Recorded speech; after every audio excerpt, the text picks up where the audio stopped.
Honorable Speaker, sir, on the sacred occasion of Magh Purnima and the birth anniversary of Guru Ravidas, I present the budget for the year 2026-2027. Since we assumed office 12 years ago, India's economic trajectory has been marked by stability, fiscal discipline, sustained growth, and moderate inflation. This is the result of conscious choices we have made, even in times heightened uncertainty and disruption. Our government, led by Honorable Prime Minister Modi, has decisively and consistently chosen action over ambivalence, reform over rhetoric, and over populism. We have pursued far-reaching structural reforms, fiscal prudence and monetary stability, whilst maintaining a strong thrust on public investment. Keeping Atmanirbharta as a lodestar, we have built domestic manufacturing capacity, energy security, and reduced critical import dependencies. Simultaneously, we have ensured that citizens benefit from every action of the government, undertaking reforms to support employment generation, agricultural productivity, household purchasing power, and universal services to people. These measures have delivered a high disrupted. New technologies are transforming production systems while sharply increasing demands on water, energy, and critical minerals. India will continue to take confident steps towards Vikasit Bharat, balancing ambition with inclusion. As a growing economy with expanding trade and capital needs, India must also remain deeply integrated with global markets, exporting more and attracting stable long-term investment. As I begin Part A, I want to express my gratitude to the people for standing firmly with us as we forge our way together towards becoming one of the largest economies of the world.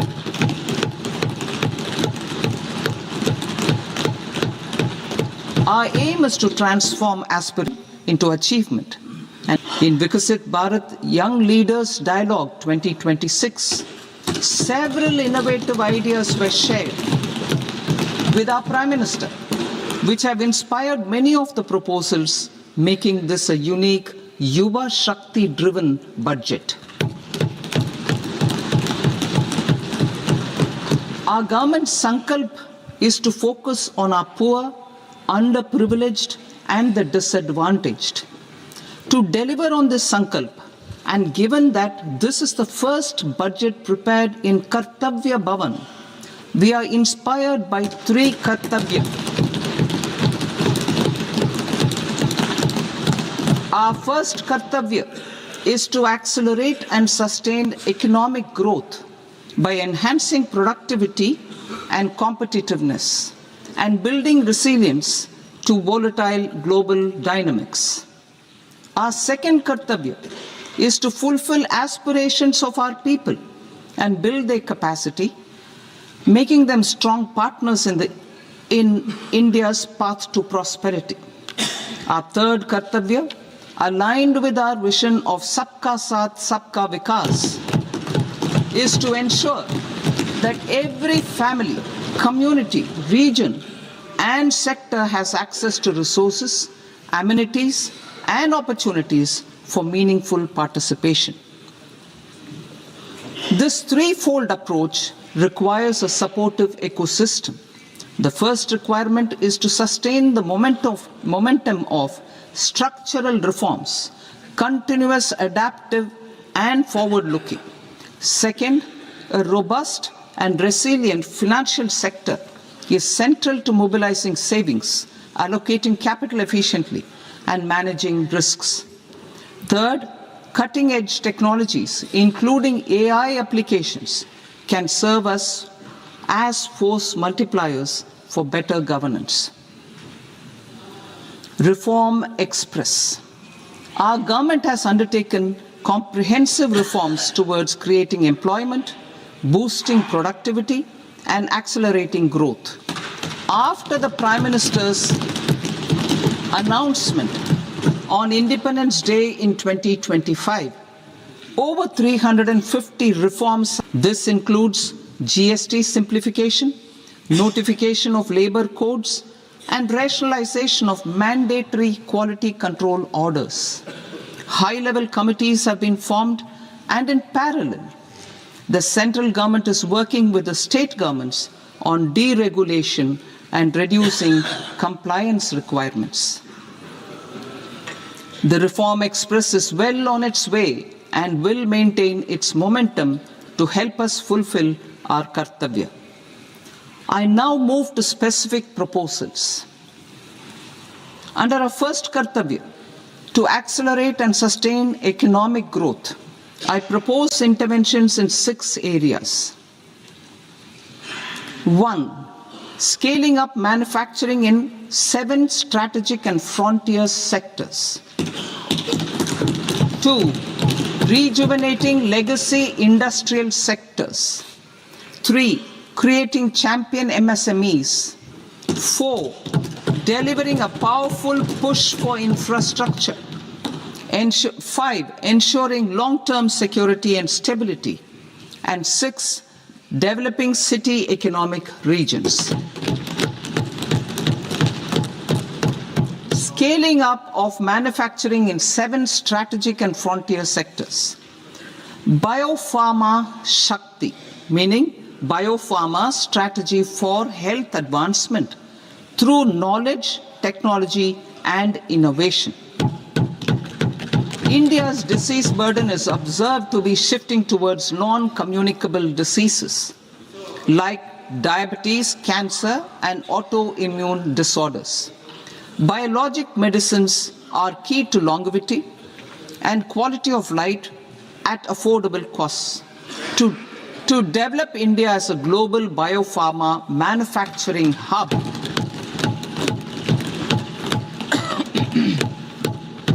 I propose the Biopharma Shakti with an outlay of 10,000 crores over the next 5 years.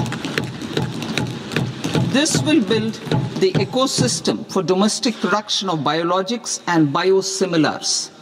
The strategy will include a biopharma-focused network with 3 new national institutes of pharmaceutical education and research, popularly known as, and upgrading 7 existing ones. It will also create a network of 1,000 accredited India clinical trials sites. We propose to strengthen the Central Drug Standard Control Organization to meet global standards and approve timeframes through and approval timeframes through a dedicated scientific review cadre and specialists. Mission 1.0 expanded India's semiconductor sector capabilities. Building on this, we will launch ISM 2.0 to produce equipment and materials, design full-stack Indian IP, and fortify supply chains. We will also focus on industry-led research and training centers to develop technology and skilled workforce. The Electronics Components Manufacturing Scheme, launched in April 2025 with an outlay of 22,919 crores, already has investment commitments at double the targets. We propose to increase the outlay to 40,000 crores to capitalize on this momentum.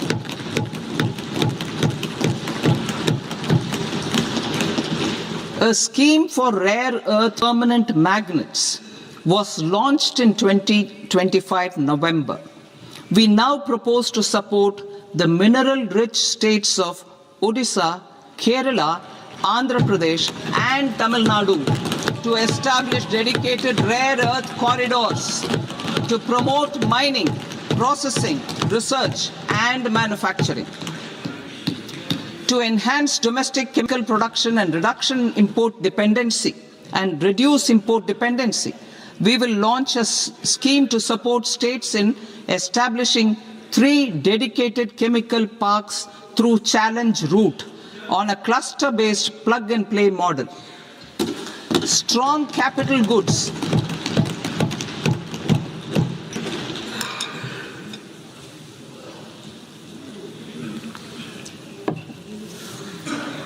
Strong capital goods capability is a determinant of productivity and quality across different sectors. Towards building this capacity, I propose the following.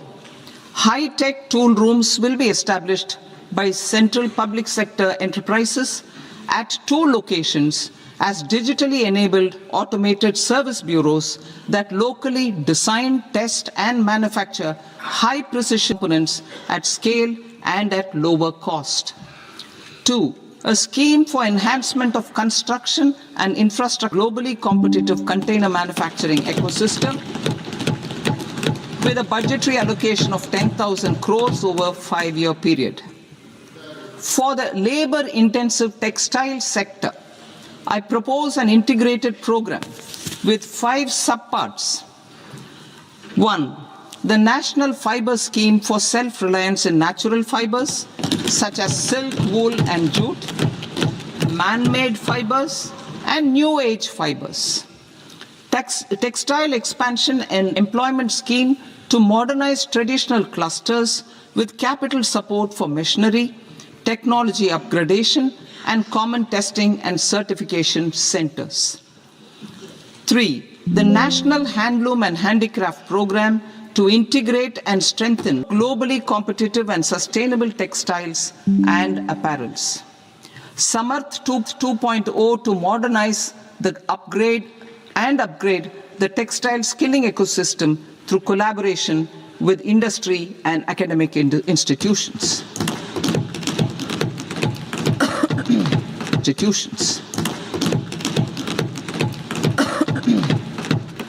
Further, I propose to see value addition to technical textiles.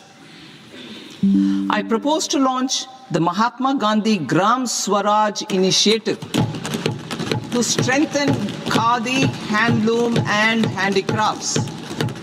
This will help in global market linkage and branding. It will streamline and support training, skilling, quality of process, and production. This will benefit our weavers, village industries, one district, one product, ODOP initiative, and also our rural youth. Product, ODOP initiative, and also our rural youth. India has the potential to emerge as a global hub for high quality, affordable sports goods. I propose a dedicated initiative for sports goods that will promote manufacturing, research, and innovation in equipment design as well as material sciences. Rejuvenation of legacy industrial clusters. I propose to introduce a scheme to revive 200 legacy industrial clusters to improve their cost competitiveness and efficiency through infrastructure and technology upgradation. Creating champion SMEs and supporting micro enterprises. Recognizing MSMEs as a vital engine of growth, I propose a 3-pronged approach to help them grow as champions. Equity support. I propose to introduce a dedicated 10,000 crores SME growth fund to create future champions, incentivizing enterprises based on select criteria. I also propose to top up the Self-Reliant India Fund set up in 2021 with 2,000 crores to continue support to micro enterprises and maintain their access to risk capital.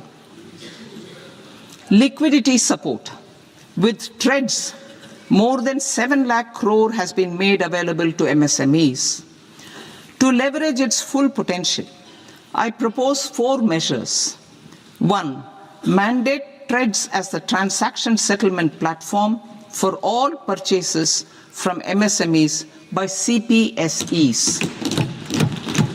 serving as a benchmark for other corporates. 2. Introduce a credit guarantee support mechanism through CGT-MSE for invoice discounting on TREDS platform. 3. Link GEM with TREDS for sharing information with financiers about government purchases from MSMEs, encouraging cheaper and quicker financing. 4. Introduce TREDS receivables as asset-backed securities, helping develop a secondary market, enhancing liquidity. Professional support. Government will facilitate professional institutions such as the ICAI, ICSI, ICMAI to design short-term modular courses and practical tools to develop a cadre of corporate mitras, especially in Tier 2 and Tier 3 towns. These accredited para-professionals will help MSMEs meet compliance requirements at affordable costs. Infrastructure. During this past decade, our government has undertaken several initiatives for large-scale enhancement of public infrastructure, including through new financing instruments such as Infrastructure Investment Trust (InvITs) and Real Estate Investment Trust (REITs) and Institute and NABFID. We shall continue to focus on developing infrastructure in cities with over 5 lakh population, that is Tier 2, Tier 3 cities, which have expanded to become growth centers. Public capital expenditure has increased manifold from 2 lakh crore in 2014-15 to an allocation of 11.2 lakh crore in BE 25-26. In this coming year, that is financial year 2026-27, I propose to increase it to 12.2 lakh crores to continue the momentum. To strengthen the confidence of private developers regarding risks during infrastructure development and construction phase, I propose to set up an infrastructure risk guarantee fund to provide prudentially calibrated partial credit guarantee to lenders. Over the years, REITs have emerged as a successful instrument for asset monetization. I propose to accelerate recycling of significant real estate assets of the CPSEs through the setting up of dedicated REITs. To promote environmentally sustainable movement of cargo, I propose to 1. Establish new dedicated corridors connecting Dankuni in the east to Surat in the west. Operationalize 20 new national waterways over the next 5 years, starting with National Waterways 5 in Orissa to connect mineral-rich areas of Talcher and Angul and industrial centers like Kalinga Nagar to the ports of Paradeep and Dhamra. Training institutes will be set up as regional centers of excellence for development of required manpower for these waterways. This will benefit in the entire stretch of the waterways to train and acquire skills. Further, a ship repair inland waterways will also be set up at Varanasi and Patna. And C, launch a coastal cargo promotion scheme for incentivizing a modal shift from rail to road to increase the share of inland waterways and coastal shipping from 6% to 12% by 2047. To enhance last mile and remote connectivity and promote tourism, I propose to give incentives to indigenize manufacturing of seaplanes. A seaplane VGF scheme will be also introduced to provide support for operations. Carbon capture, utilization and storage. Aligning with the roadmap launched in December 2025, the carbon capture, utilization and storage technologies at scale will achieve higher readiness and in end-use application across 5 industrial sectors, including power, steel, cement, refineries, and chemicals. An outlay of 20,000 crore is proposed over the next 5 years for this purpose. City economic regions. Cities are India's engines of growth, innovation, and opportunities. We shall now focus on Tier 2, Tier 3 cities, and even temple towns, which need modern infrastructure and basic amenities. This budget aims to further amplify the potential of cities to deliver the economic power of agglomerating city economic regions based on their specific growth drivers. An allocation of 5,000 crore per CER, implementing their plans through a challenge mode with a reform-cum-result-based financing mechanism. In order to promote environmentally sustainable passenger systems, we will develop 7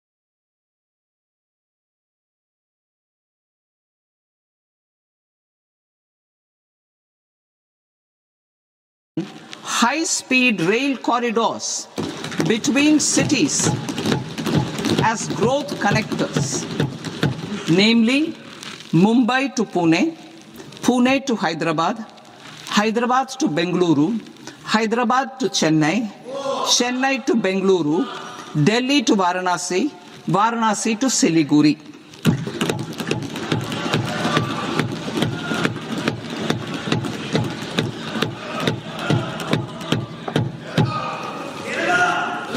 Financial sector.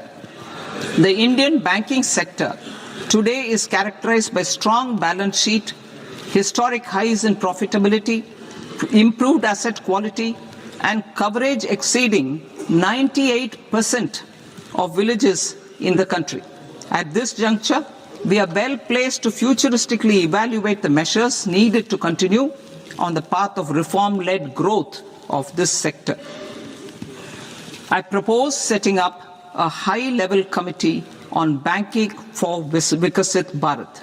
High-level committee on banking for Vikasit Bharat to comprehensively review the sector and align it with India's next phase of growth, while safeguarding financial stability, inclusion, and consumer protection. The vision for NBFCs for Vikas has been outlined with clear targets for credit disbursement and bond market. I propose to introduce a market-making framework with suitable access to funds and derivatives on corporate bond indices. I also propose to introduce total return swaps on corporate bonds. Encourage the issuance of municipal bonds in larger cities. I propose an incentive of 100 crore rupees for a single bond issuance. 100 crore rupees for a single bond issuance of more than 1,000 crore. The current scheme under Amrit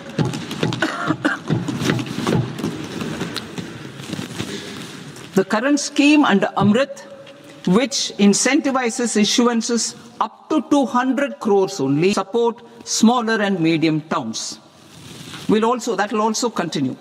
to support the smaller and medium towns. Ease of doing business.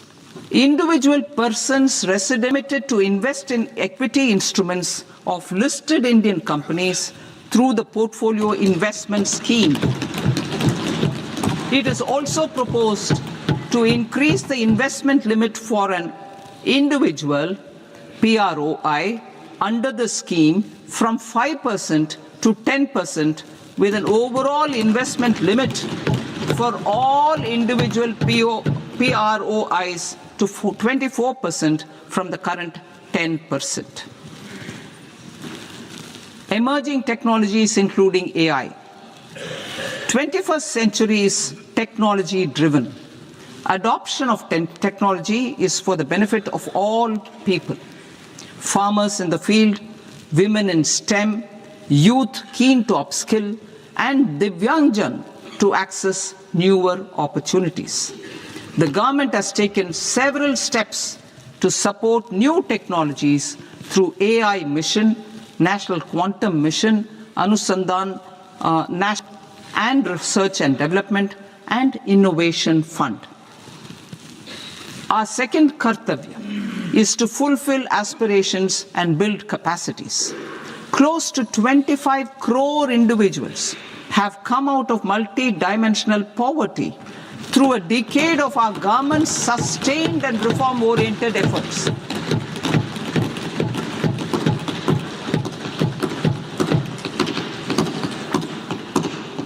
Our government has therefore decided to place a renewed emphasis on the service sector to provide a pathway to fulfilling aspirations of a youthful India with the following measures.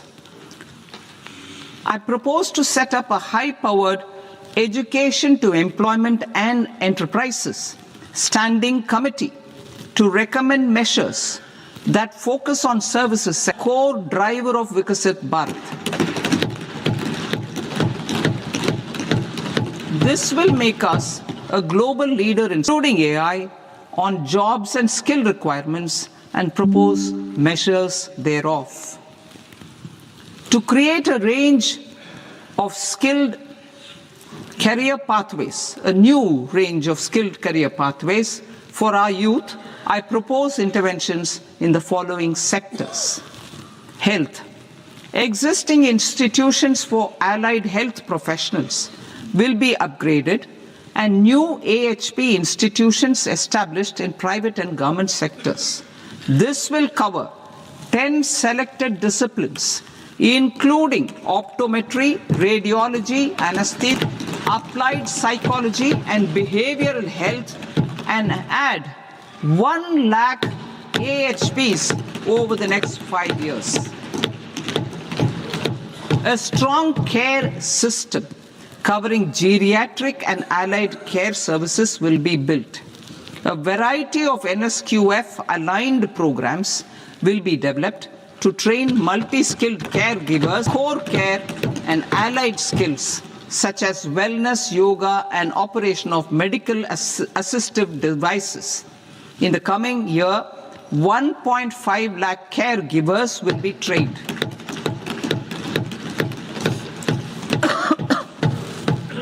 Hubs for medical value tourism.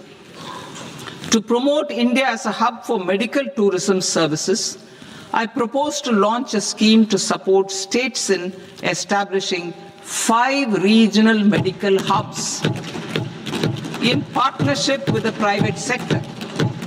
These hubs will serve as integrated healthcare complexes that combine medical, educational, and research facilities. They will have Ayush centers, medical value tourism facilitation centers, and infrastructure for diagnostics, post-care, and rehabilitation. Ayurveda gained a similar global acceptance and recognition. Exporting quality Ayurveda products helps farmers who grow the herbs and youth who process the products.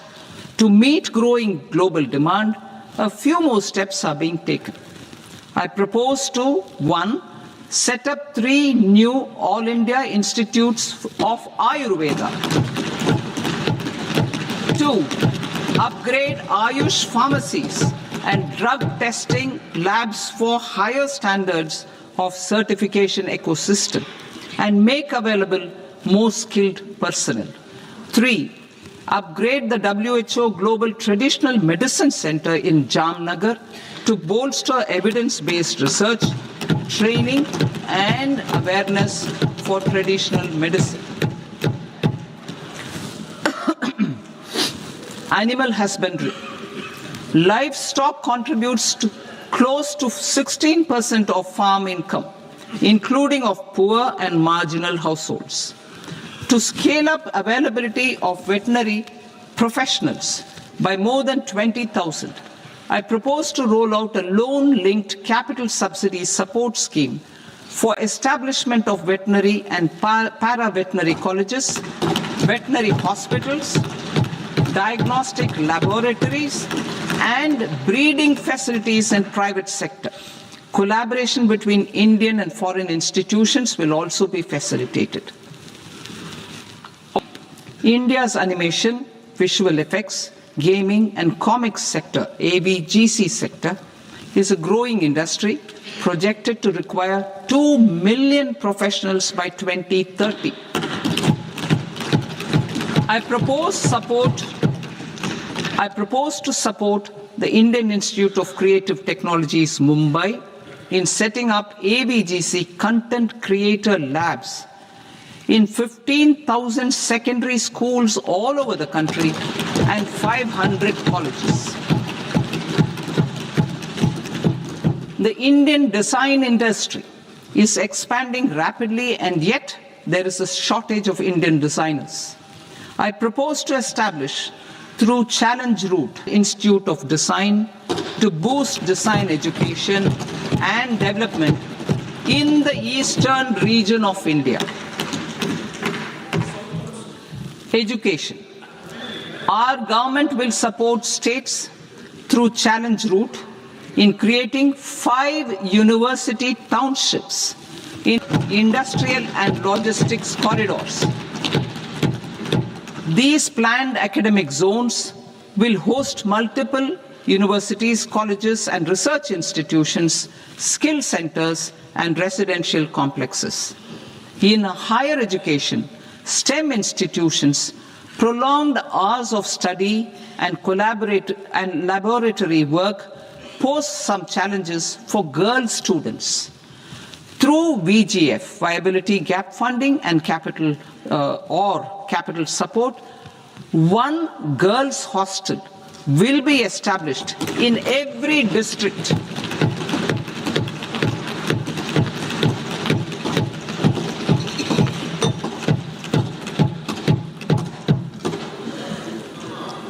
To promote astrophysics and astronomy via immersive experiences. 4 telescope infrastructure facilities will be set up or upgraded. The National Large Solar Telescope, the National Large Optical Infrared Telescope, the Himalayan Chandra Telescope, and the Cosmos 2 Planetarium. Tourism. The tourism sector has the potential to play a large role in the employment generation, forex earnings, and expanding the local economy. I propose to set up a National Institute of Hospitality by upgrading the existing National Council for Hotel Management and Catering Technology. It will function as a bridge between academia, industry, and government.